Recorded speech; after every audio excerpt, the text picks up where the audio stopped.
Welcome to Real Flix Reviews. We're like a book club for people who hate reading. This week we're continuing on with our very Tarantino Christmas. And this week it was my pick. We're doing Reservoir Dogs, made in 1992, and we bring you movie news at the end of the program. This week we have Jonathan Charney, James Stevens, and the man who loves that little box, Ryan Preston.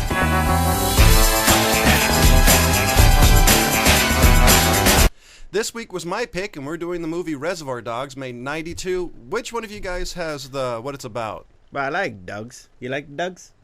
Wrong movie. Sure, I like that. Anyway, after a simple jewelry heist goes terribly wrong, the surviving criminals begin to suspect that one of them is a police informant. And that's pretty much the whole premise of the movie. That's it. Yeah. That's it right there. Now, this one has Harvey Keitel, Tim Roth, Michael Madsen, Steve Buscemi, Chris Penn. He's got a great cast. Even Quentin Tarantino has, 3 lines in this movie? No, he has a pretty long movie. He gave himself a couple of little speeches, as he usually does. He had a monologue in the beginning on the Like a Virgin thing. Yeah, that's very true. But then I also kind of think of, Mr. Brown sounds a lot like Mr. Shit. Yeah, that's his other, that's his other little bit. Well, this is, I always thought this funny. We did this kind of in reverse order because this one came out before Pulp Fiction. Right. And it starts a lot before out Inglourious Basterds. And it has an amazing cast. And then 2 years later, you have Pulp Fiction, which is known for reviving a couple of actors' career. Yes. Sure. Absolutely. Now, I'll start off because I got to say, I am a fanboy of this movie. Yeah, you should try watching it with him. Dear God, he's quoting the movie most of the time. Ryan knows. I was doing the same thing by myself, if it's any consolation. Ryan knows about this movie. I remember early on when Ryan and I were still becoming friends. Before he knew he liked me. I used to tell a lot of jokes. And that was one of the things I did was... You did? I never heard you say anything funny. I talked to Ryan about the Commode story. And pretty much when he's talking about the Commode story, he describes how to tell a joke, and it applies for even actors. Is you get the bit, the main parts, and then you make the rest your own. And that's one of the things I remember telling Ryan is, that's how you do a good joke. And that I've always thought was a great part of that movie is that scene right there where, Tim Roth is talking and he's getting familiar with this joke that he's going to be using to get in to there. One of the things I put this movie up to the scale of our show that we've come up with, if it doesn't hold up as well as I initially thought. There's a lot of plot holes. I didn't see a whole lot of plot holes. I saw a whole lot of just kind of random little production kind of bits that, because obviously I think this was his directorial debut. It wasn't his intro into the movie business. He had written True Romance before this, but it was the first one he directed. So there's just those little things, but then it was the style of it, like when Tim Roth loses his accent a little bit because he seems to not be able to keep it. Well, you try keeping an accent when you're shot in the gut. Well, no, not that part. When he was actually the Commode story part, when he's sitting there going over his dialogue. He does. Just a couple of words he drops. The way he says "Lost Boys." Yeah. Just trying to watch little things when he's talking, when he's actually telling the Commode story, when he's in the thing, his voice goes up, a couple octaves. Same thing when he's screaming in the backseat of Larry's car. It was just the little things like that, but it was also the little things that sold the movie, like just the perspective of the camera, always placing it in someplace interesting, that kind of shit. Yeah. Well, I did think that. I pointed out to John is that when they're in the little room, the office, which I think is one of the better parts of that movie, is that the Chris Penn and Michael Madsen playing around like little boys. Yeah. Chris Penn starts sweating like a pig. And you know it's from those lights that are shoved into that little tiny room. I thought you were going to say it's because he was a big guy. Well, that too. They only scuffed help. on the ground for 30 seconds at best. But yeah, the dude's also wearing a tracksuit too. No, he was wearing a suit. Never mind. He was a big Coke fan. Yeah, that too. But if you look at Michael Madsen, he's also sweating too, and it's got to be from the lights that are, in that little tiny set, if that was a set, or they just jammed it into a room. I think they just jammed it into a room. But you know, you are right. You know, this was not Quentin Tarantino's film debut. This was his directing debut, and Harvey Keitel is even he's a co-producer. Co-producer. Thank you. Right. I know it was one of those two. Yeah, Danny DeVito's on the but I mean, Fiction. he already had his entire group of people that he still worked with. He had Sally Menke as the editor. Yeah. Lawrence Bender was still producing shit with him. Yeah. He had his core group. I mean, and you can really see. To me, what this movie is, it's not like we said about Inglourious Basterds. It's not your thesis film. This isn't your masterpiece. It was the beginning of a great career. It's like, oh, I want to see everything this guy is going to do from now on because I know the next one's going to be a little better than this. Yeah. I was going to bring up the lighting choices. I started noticing. You've seen this movie a ton of times. You start just noticing the little things. Yeah. And the lighting, I love the way everything was just sort of naturally lit. Everything was kind of dulled down, especially in the warehouse. You could just see, like little bits of just sort of odd lighting, which you don't see in movies because everybody tries to light it like a movie. You can tell everything he did in this movie was trying to make it as much like real life as possible. Well, from the conversations to the light structure to just how much on the lighting was choice or cost? Because this movie was made really I think just sort of by lighting, maybe even a lack of lighting. Like, okay, we're just somebody open a window for you get some light in here, kind of thing. Well, so whatever happened to be there. You brought up a good point. Is the dialogue was written specifically? It seemed like to keep. Like Steve Buscemi says, is you want to keep it as minimum as possible, so you find random things to talk about. Right. Like they started out around a table discussing the song "Like a Virgin." One of my favorite scenes in the movie, Tipping. just the way the camera circling around, kind of catching everybody. Nobody does that round table kind of shot anymore. Usually, you set everybody on one side, something like that. But Avengers.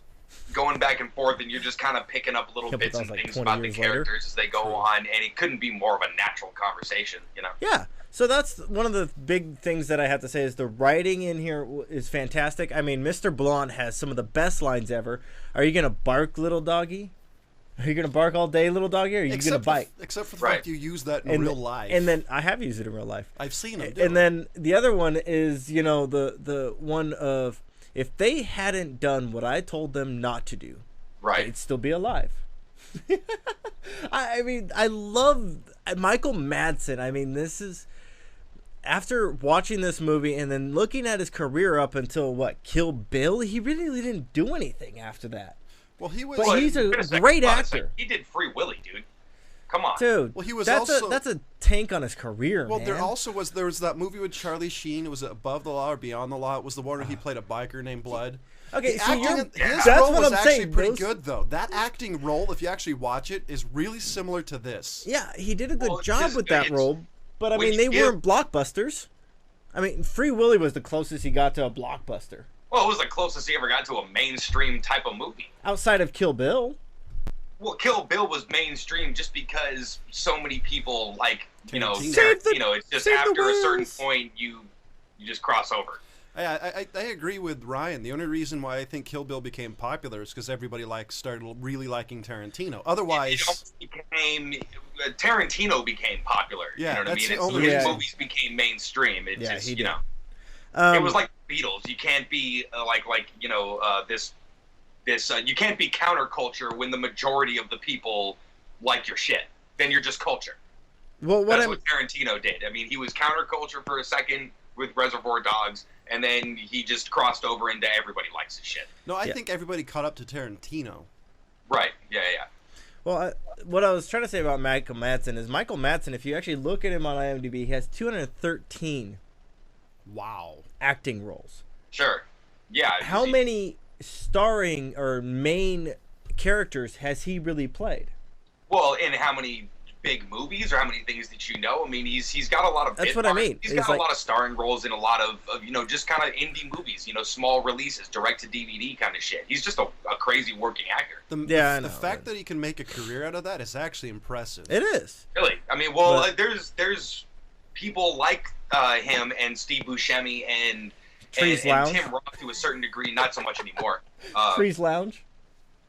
Well, no, well that was a long time ago. Well, that was Steve Buscemi. But my point is they're those people that don't do the crazy big movies That's as often true. as the big name actors do, but they're available to do everybody else's kind of stuff. Yeah, With a that's a good variety of the big names. You know what I mean? You see Steve Buscemi's name in something, you want to go see it, and it's probably just some, like indie director's film or something. Well, part of that, I guess, not to do too much of a sidebar, is because of the people choosing the casting. You've got, like, Matthew Lillard, who's a great actor, but they never choose him for big-name movies. Yeah. Right. He gets stuck in roles like A Name of the King. Right. Or Wing In Commander. Name of the King 2. Or Wing Commander, right. He wasn't in the second one. He wasn't? I No. thought he was. Okay. The second one has our favorite actor, Dolph Lundgren. That's right. Awful movie. Anyway, but yeah, I mean, another guy is that I like Steve Buscemi. Oh, yeah, I don't think he's Yeah, I a think we great all do. actor. He really isn't. He plays either a creepy guy or a crazy creepy guy. There's Rockhound. really no middle ground for him in any of it. My Well, favorite because he's got that face, and He that does. Face, you don't have to go into a whole lot of backstory with that face. I mean, the other You thing, just kind of like introduce the character, and the audience immediately recognizes him as, oh, that's the creepy guy. well, another thing, and you brought it up, and I'm going to push on it a little bit more, He is was if born he's typecasted. got the money to fix his teeth, but he can't because No, that's it's another like, thing. His like, it would be weird. He would Yeah. look weird. Yeah, I think he might look more like a serial killer. yeah. So I mean, Hello, Clarice. I really do like him. He plays a really great role in this one. Well- He doesn't play a creepy guy, to be honest. No, he plays the one who about as normal let's of a be guy as you can professional. get, aside from the jewelry heist Yeah. guy. Another thing I want to point out about this movie is I really love the soundtrack, and I know you do too, Ryan. Yeah, hell yeah. I Um, was actually gonna look it up a minute ago, 'cause Steelers Wheel. It's got just every good song. Like, I cannot. Ooga chaka, ooga chaka. But James, I know, like you, we have the same mind on this one. I can't listen to Little Green Bag by George Baker Selection without hearing Tim Roth scream, I'm dying Yeah. in the back of the car. I'm that way within the I middle can't of listen you. to Steelers Wheel without wanting to cut somebody's ear off. Yeah. I mean, that really took that song to a whole nother level. I mean, even Itchy and Scratchy Right. did Yeah. a thing of that. Exactly. They did a parody of it. If you guys don't know who Itchy and Scratchy is, shut up. So that is really great. We apologize to all of our 15-year-old listeners who Go obviously watch don't. something cool. Said apparently The Simpsons are considered cool. Yeah, well, not after 2002. It's to us. So I mean, I really. Thanks for the disclaimer. But now, like I said in the initial of my thing, I don't know, John. Do you got any more points? Well, I do, yeah. Okay, we'll go ahead with your points. I think what- Ryan and I are pretty much summed up here. Well, I wanted to say one more thing, actually, and then Okay. I'll let John wrap Okay. his thoughts. The reason that all these people had good moments in these movies is because Tarantino, like I said, the last episode he's the one of the few directors that gives his actors moments in the movie to breathe and figure out, where the moment is going. He just lets moments happen. He doesn't do a lot of crazy edits to go all over the place, doesn't take everything a bunch of times. He lets people have the conversation, and Yeah. that's where you get good stuff. He may move the scenes around, but the acting, the important parts he leaves. Yeah, he lets the actors act, though. You know Yeah, what I mean? yeah. He lets them get into it. One thing I noticed that I loved about this movie is the angles. If you actually watch, there's almost no flat, non-angled scenes in the entire thing. And one of the things that was, not an angled scene was Michael Madisau. But he wasn't in the center. What? Madisau, however you say it. Madsen. But if you look, it was the scene in the warehouse when he was drinking. He wasn't in the center of the film. He was off Right. to the right or the left. Mm-hmm. Everything on here is angled. Nothing's really center stage. Yeah, I like. I think the reason being is a lot of the scenery, the setting is a big character of it too. That big giant warehouse, which is full of caskets. I don't know if anybody ever noticed. It's Yeah. a mortuary. That plays a big character in the movie. I mean, it's it's sort of the way that like an elevator would play in a movie if people were trapped in it. It's part of the. It's a character, you know. Because this is exactly what I wrote. I said I love the angles used from the long hallway shot in the beginning to the angled close-up shots to the off-centered shot with Mr. Blonde. The other part is Michael Madsen. How do you spell his name? Madsen has a very laid-back delivery for his character, making his character seem even more of a psycho. Because he doesn't really put a lot of emphasis on his words. It's more just kind of rolled off the tongue, you know. Right. Like really kind of. Yeah, that real Southern California. Just what? Yeah, because he says, "I'm gonna torture you too." Well, to be honest, I like torturing people. Right. Yeah. This should have won an award for the most original choice for music during a torture scene ever. Sure. I mean, I agree with you guys. The fact that chose that song, they should have won an award just because it's the most hilarious torture scene ever. He's dancing and. Oh yeah. Yeah. I mean, every time I hear the song, I don't go out and cut somebody's ear off, but I do the little Madsen shimmy. It makes me chuckle every time I hear the song. It makes me smile every time I do it. It's exactly. Awesome. And I don't know why, but I still love Mr. Pink. He's probably my favorite character in the whole movie. Oh, sure. I think he became sort of the cult underdog favorite. You know, everybody just liked him going ape shit. I mean, he was like the Daffy Duck of this Looney Tunes cast. Especially since you guys said he was born typecasted. So it's just a great character. Because you expect him to be like Rockhound in Armageddon, just going crazy. God, I hope not. So, I also wanted to point out one of my favorite things about this movie was the little interstitials by Stephen Wright. Yeah. As the radio DJ, Billy Super Sounds of the 70s. Oh God, I love that so much. And the other part is the dialogue. The dialogue, the way this movie is written, is quintessential Tarantino. Right. It's amazing. The reason why I don't tip by Steve Buscemi in the beginning. Yeah. Is great. I mean, I've yeah, actually heard... and then everybody else going back and forth with him. What do you mean you don't tip? Shut up. He's convinced me. Give me my $1 back. Exactly. But it's almost as if like he sat around with people and just recorded a conversation and wrote it down verbatim. Because how do you write dialogue that flows that naturally? You know. He can't. But that's what he's become known for. You know? He should be able to hear it. Oh, jeez. I love the movie. So I'm curious. What was your rating, Ryan?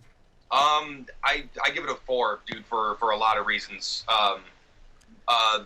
Even the little things aside, like you said, the camera angles, everything about it was just done in a way that you can tell this is exactly what he wanted to do. Like this is how I want to tell the story, and it to me it plays really well. The characters are amazing. He let the characters do what they wanted to do. The writing was incredible. I'll forgive, Tim Roth losing his accent, but the way that he moves the story along, I think, is my favorite thing. Because most times, a writer would get really sort of fantastical or strange things would happen. That would, like there would be a big turn in something in the the second to third act that, the big conflict thing that never really seemed to happen. It seemed like just the situation just slowly reaching a boiling point. So and nobody tells a story like that, and it just built the tenseness up in it for me the whole time. I love it. So he actually used the basis of the story, the robbery, to move the story along instead of conflict. The entire time. That's that the was motivator. The whole effing thing, dude. He started with this one thing and just turned the heat on, and just let everybody's minds kind of do the moving along of the story. I am curious, though, how much of this was actually written down, or how much of the conversations were actually off the cuff. That's the one thing I've always wanted to know. The characters seem to be pretty fleshed out, though, and Tarantino doesn't strike me as the kind of person. I mean, he's become known for his screenplays, in particular. Yeah. So I would at least be led to believe, that he was scripted. Yeah, it was pretty well scripted. Maybe a couple of choices made by the actors here and there, but I don't think he just kind of let them run with it. It seems too good. So what about you, James? What's your score? I give this one a straight out 4 because there's a couple things that, I mean, I am a fanboy of this movie. I like this movie. I think this one is really well done. If any director, producer or anybody wants to see how to break into Hollywood, this is like the manual for them. It's low budget. There's not a lot of scenery. It's mostly story. There's action, and it's story. And most of the clothes belong to the actors themselves. Yeah, there's a lot of things that are just easy, well done, and done very minimalist. Yeah, well, what James is trying to say is how this movie shows exactly how much you can accomplish with very, very little. Yes, exactly. I mean, Quentin Tarantino, if you've ever heard him discuss this movie, he pretty much says that he wrote this one on like the back of napkins and little scraps of paper and then formulated it together and put it out. He sent this to Harvey Keitel. Wasn't expecting Harvey Keitel to do it. He even said that if Harvey Keitel didn't play Mr. White, they weren't going to do it. Yeah. Harvey Keitel had no idea who this guy was. The kind of person that has to write for the people. Like, I have this perfect role. Yeah. I love Keitel. So in that, I just off of that, I mean, I think this movie is a masterpiece. I would love to give this movie a 5, but looking at it now in kind of retrospect, there are some little plot holes. Ryan said that, I mean, there are parts where the acting isn't impeccable. Right. But, I give this movie a 4. I would love to give it a 5, but just off of those bases, it doesn't stand up to a 5. But for an early directing, I mean, this is just amazing. So it gets a 4. Yeah, no, to get to where I am, I agree. This is a solid 4. I love everything: the writing, the way the camera angles are, the fact that Chris Penn was wearing his own tracksuit. Yeah. I love everything about this. One of the reasons I like Tarantino is I recently saw him in an interview. Like, he says his screenplays are huge. Yeah. And then every day on the set, he rewrites it as he goes. No other people that I ever heard of does that. Period. It's pretty rare. Because I mean, it's pretty rare to have the writer as the director. Yeah. So it's kind of. Yeah, he pretty much knows what he wants. And again, with this core group of people who understand, look, this guy's got this vision. We'll just kind of let him do what he wants, and he doesn't get noted to death from everybody else. Just sit there and actually rewrite the movie as he's making it. He has that luxury. Yeah, this movie is an extremely solid 4. I agree. There's some points that I think, if in hindsight, that if they tweaked, would have given it a 5. But this is a solid 4. I could watch this movie all day and never have an issue. I've seen this movie a lot. Yeah. I mean, if you're watching I think everybody's realized we've all seen this movie a lot. We all own this movie. Yeah, we do. I own the Mr. Pink edition. So do I. I own the 20th anniversary edition because I couldn't find the pink version. But I mean, I know. That's a big thing, and I'm gonna move from Quentin Tarantino into my movie news in a second here. Well, I have some too. Okay, well, I just want to jump into mine real quick because it's flowing with the director.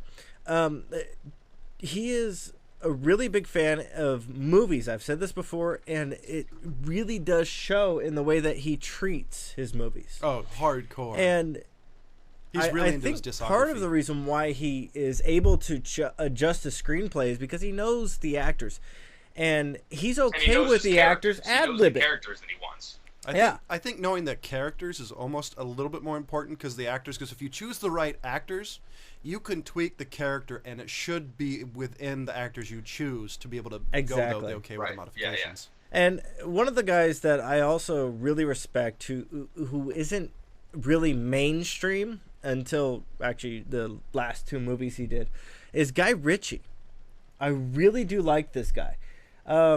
I think Ryan is a big fan of his as well. Yeah. Oh, of course. Lock, Stock, and Two Smoking Barrels, Snatch, and Rock and Rolla, which I still have yet to see. Ryan wants me to watch it. Good. And I'm really looking forward to that one. That's the guy who was married to Madonna. He's got a few flukes, but he's putting out another movie called The Man from U.N.C.L.E. Have you guys ever heard of this? Oh, sure, the TV show. Yeah, the TV show. Okay. Exactly. Yeah. So I'm actually really excited. This is coming out. I didn't write. Oh, no. Sorry. This one has just been announced that he's doing this. Oh, okay. Huh. Now, for those of you that don't know, this is an old TV show from the 60s that centers around an intelligence agency, and it's been compared to some of the Bonds.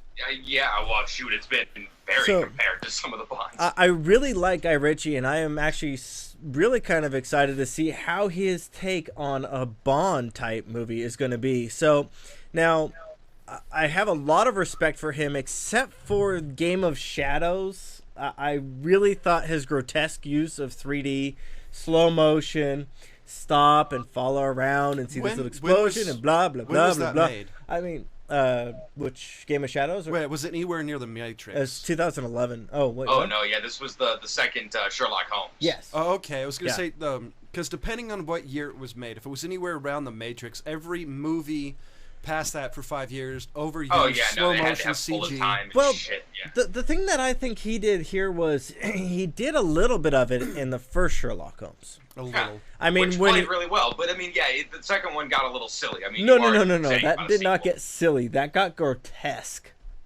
Grotesque. But they had that dude in the dress. Okay. I mean, you're jumping the shark. But I mean, it's just. Or is the shark jumping the guy? It's kind of really just, I was really bothered by that, and I really hope, because he has the opportunity to do it with this upcoming movie, The Man from U.N.C.L.E., that I really hope he steers away from it. I really hope he learned his lesson, type of thing. Well, here's the question, since I've never seen The Man of U.N.C.L.E., I've never even been able to find it online. How close was it, the gadgets to the Bond, to Get Smart? Was it silly over the top with gadgets? I haven't actually watched the show either. I just did a little bit of reading up and kind of some research on it. Ryan, have you seen it? Have you seen a few episodes? Yeah, because I've never been able to find it. Not in a long time. I know my grandfather was actually kind of a fan of those because he loved him some basic cable. So they always played the shit out of those. Yeah, I don't know if this one has a lot of gadgets or not, or if it's more like kind of like mixed between Mission Impossible and where there wasn't a lot of gadgets, there was just knowledge. No, I think it was downplayed a little more than Bond was. Okay. Because if that's the case, I can see it being better. If it's not the case, then I think this movie is you're gonna be abusing CG. Well, see, this is the thing that about the new Bonds, the Daniel Craig version, is they steered really away from the gadgets. With no exploding pen? Sorry, we don't do that now. Or the watch. Yeah. The laser watch. Yeah, went really old school with the Aston Martin. Yeah. I was so happy to see that. Oh, yeah, matter of fact, random trivia. They actually printed a bunch of those cars with a 3D printer so they could destroy them, because the original Aston Martin is worth way too much as a Bond car. It. Absolutely. So moving on from that, Guy Ritchie is the guy that I really like, and like I'm saying, I'm looking forward to this film. I hope he steers away from where he has been going with the Sherlock Holmes. If he is going to go doing the stop motion and the kind of like fast forward, rewind stuff, it should be more like the Sherlock Holmes, the first one. But I mean, even before that, I mean, I really like Guy Ritchie's sort of sensibility as far as how he likes to tell his stories, and you see him bring a little bit to that when he went all studio on everybody with Sherlock Holmes. Yeah, the first and the second one, because I mean those were just big studio releases. Yeah. I think it comes down to, with the use of 3G and computer graphics, is when it comes down to one thing, it's just like cars. Will it drive the plot? Does it look good? What's the reason for it? I think the people you should watch is Peter Jackson. If you've seen most of his movies nowadays, 3G and 3D computer graphics are only used to tell the story. They're not used to, for lack of better, to abuse it. It's not this, hey, look at this, look at that. If you watch Lord of the Rings, he's using old school technology and new school technology to combine the uses to actually tell the story without it being abusive. Okay. Yeah, that's a good point. Have you heard of Ender's Game? Yeah. Okay. I've never read the books, but I've heard it's really good. Have you read the plot of the movie that's coming out? Everything I've read, it's almost like Halo. That's exactly what I said. To me, it sounds like a ripoff of the Halo story. But unfortunately, Halo came with last. Starship Troopers thrown in. Well, the thing is, Ender Game's old. I mean, I think it's from the 80s or even earlier. It is old, but I mean, it's just... It's not something I think that is really going to take off. I'll be honest. I think the people who really like this I think this has the potential to be a cult classic. Whether it goes a big hit, I don't know. But there's enough people who like Ender's Game that this movie could make money just by DVD sales. So you think it's kind of like what's it called? What's that? Hunger Games. Yeah. That's like a ripoff of Battle Royale. Yeah, but this book is before. I don't know about Starship Troopers. That's an old book. I think Ender's Game is in the 80s or the 70s, so it's before a lot of stuff. So if anything, you could say that Ender's Game gave people idea for Halo.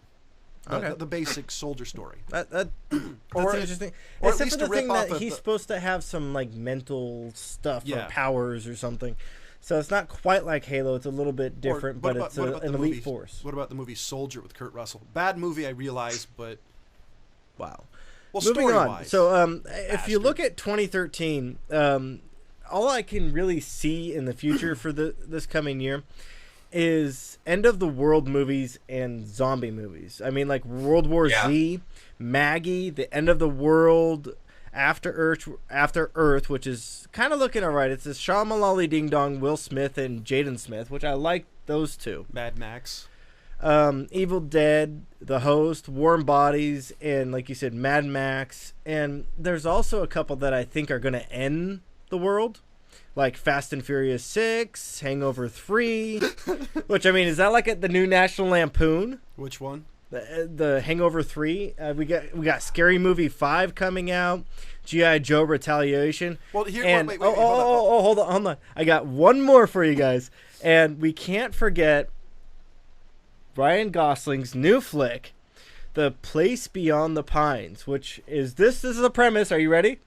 Are you all sitting down for this one? No. A motorcycle stunt rider considers a crime in order to provide for his wife and a child, and the act puts him on a collision course with a cop turned politician.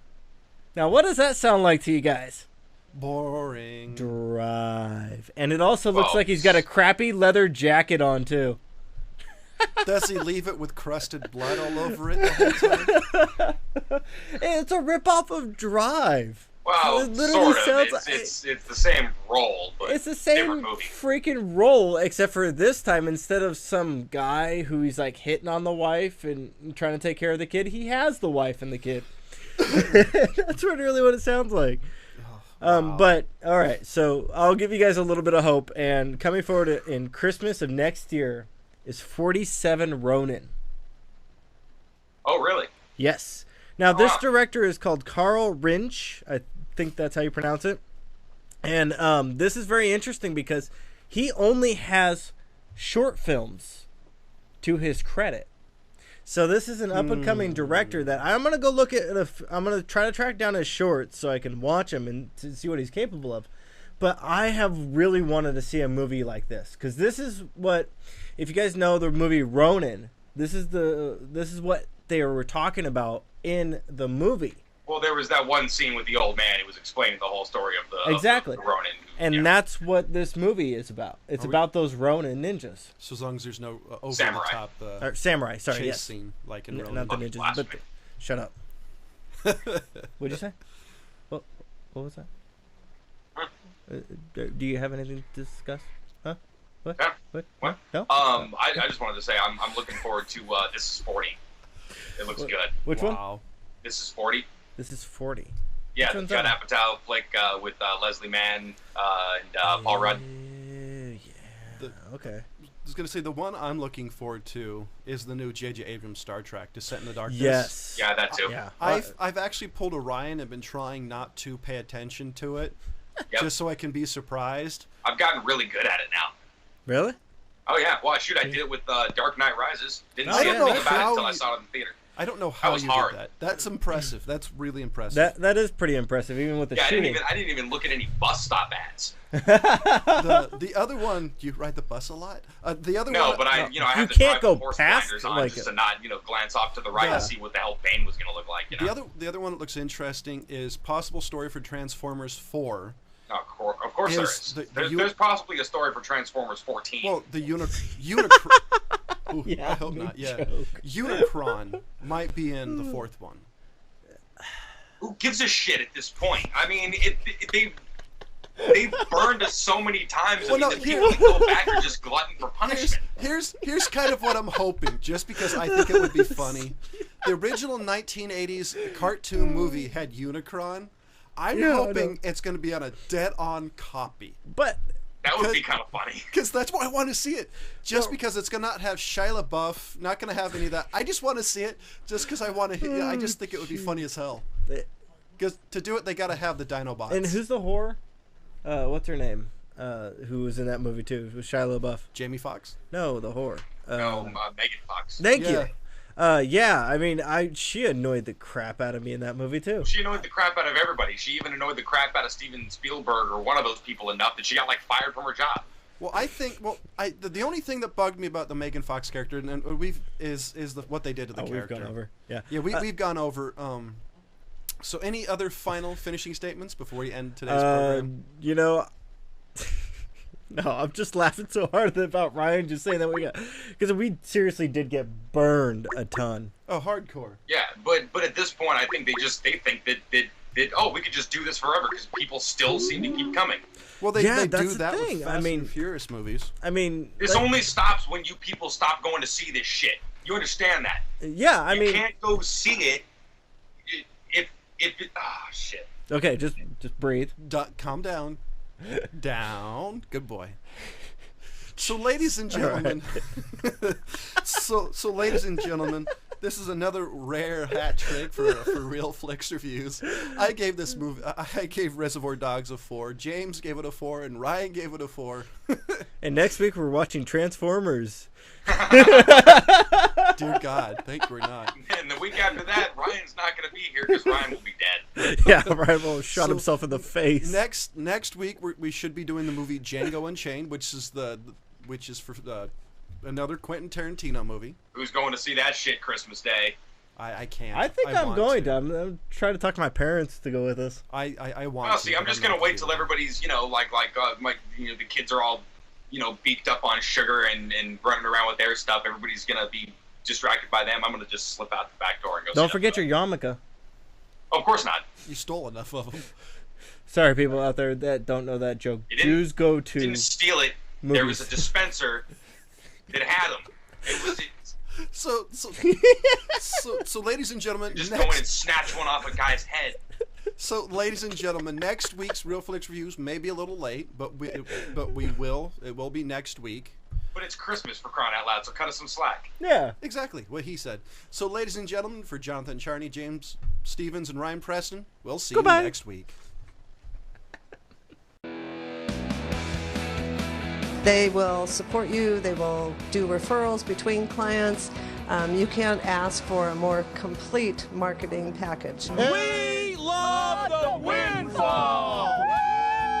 And you can too. Think advertising with the Windfall couldn't get any better? Well, it just did. For only $125 for a 30-second commercial filmed by Old Guy Tech TV, you can be seen and heard.